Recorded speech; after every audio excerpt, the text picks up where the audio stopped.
In today's video, I'm going to explain the next event coming to Clash of Clans that will allow you to unlock a new Archer Queen epic ability for free. Starting on August 9th, we have a new anime-themed medal event for all Town Hall 6 and above players that will last until August 30th. When you log into Clash of Clans, a dialogue between the Broom Witch and Wizard will guide you to a new decorative building called the Wizard Vendor. Like prior medal events, you will need to collect a special resource, this time called magical crystals, by attacking other players in multiplayer battles.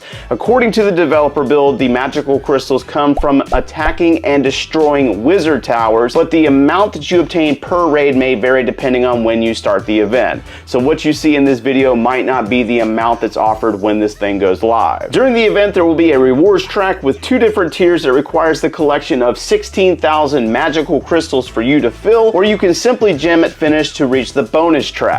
The bottom tier is the free rewards track, which awards the Wizard Vendor decoration, a 30% training boost, 3,100 magical medals, 5,000 shiny ore, 400 glowy ore, and 2 temporary troops called the M.E.C.H.A and Broom Witch. And then naturally there will also be an event pass that offers exclusive rewards such as an extra 5,500 magical medals, 600 glowy ore, and 80 starry ore.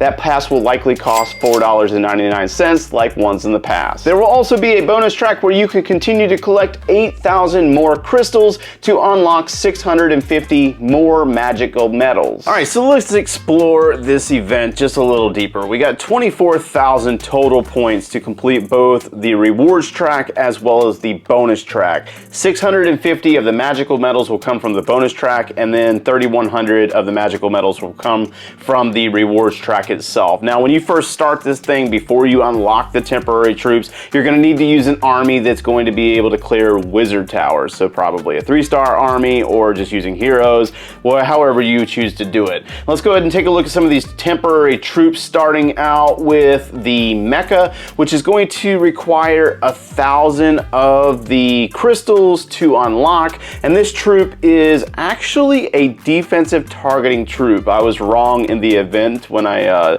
recorded the challenge level the other day because I didn't have all the details on this troop. 5,500 hit points, 220 damage per second. These stats are going to change depending on the Town Hall level that you're playing. This is for the max level of Town Hall 16. 1 minute training time, single target ground defensive targeting like mentioned a moment ago, 10 housing space with a movement speed of 28. So this thing actually moves pretty fast and you can take a lot of them in your army. So we go ahead and claim that one and move on to the next one, which is probably the one that's going to help you finish the event faster, which will be the Broom Witch. Now the Broom Witch is single target, ground and air, and its favorite target is wizard towers. 4,600 hit points, 380 damage per second, and it spawns 24 units. Looking at the description, it says a trainee witch who flies around the battlefield delivering witch spirits. She particularly dislikes snooty wizard towers atop fancy towers. So those witch spirits will act similar to the Yeti mites, which means that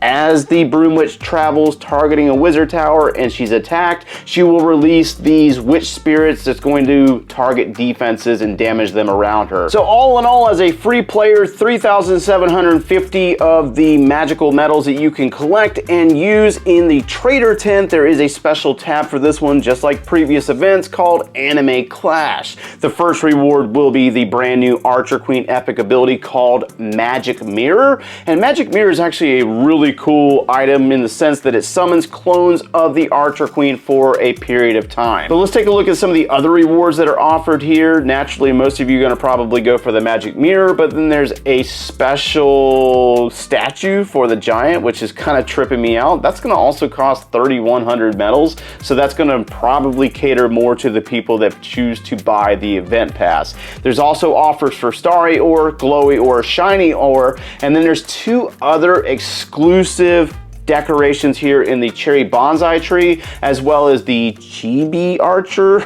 I'm probably butchering that. Both of those are going to cost 1,025 of the magical medals. And then of course, just like other medal events, we have magic items that you can choose to purchase instead if you don't want one of the exclusive items in runes, books, shovels, wall rings, potions, and then there's even a couple of clan capital house pieces that are exclusive to this anime event. And then of course we have to answer that question that I have every single time there's a new ability released in the game: is it worth getting it? And to be honest with you, the answer is yes, because this is the one and only time you'll be able to unlock the ability, whether it's useful in the future or not, for free.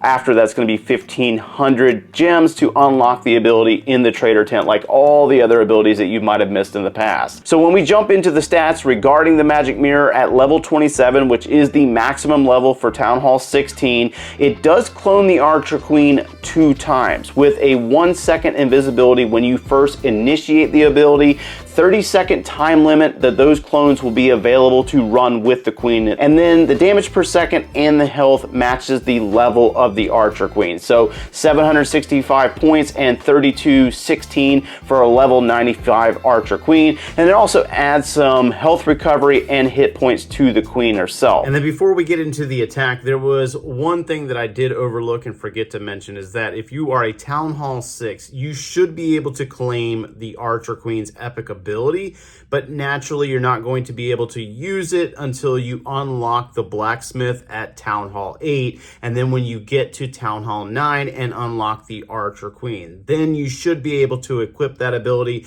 and start leveling it up. And then of course I wanted to include an attack that has the Archer Queen with the magic mirror, and I think I added the healer puppet. Just kind of seemed like it was a great combination. There might be other options or uses in the future, of course, but we're running the Root Riders with the overgrowth spells because that seems to be what the game is favoring right now anyways. So we're going to go ahead and speed it up to the point where we use the Archer Queen's ability, because essentially what we're doing is adding more units to the battlefield for a set duration, in this case 30 seconds. Root Riders are running with the Grand Warden, Druids, and the Valkyries, using the overgrowth to shut down the core of the base, like we've seen in other attacks like this. And the queen right now is currently stuck on the multi-archer tower. So let's go ahead and take a look at what this does when the ability is used. We're going to activate the ability. She goes invisible, spawning the healers from the healer puppet, and we have the 2 clones running with the queen stuck on a wall naturally, but they're going to break through and go after the wizard tower. So instead of having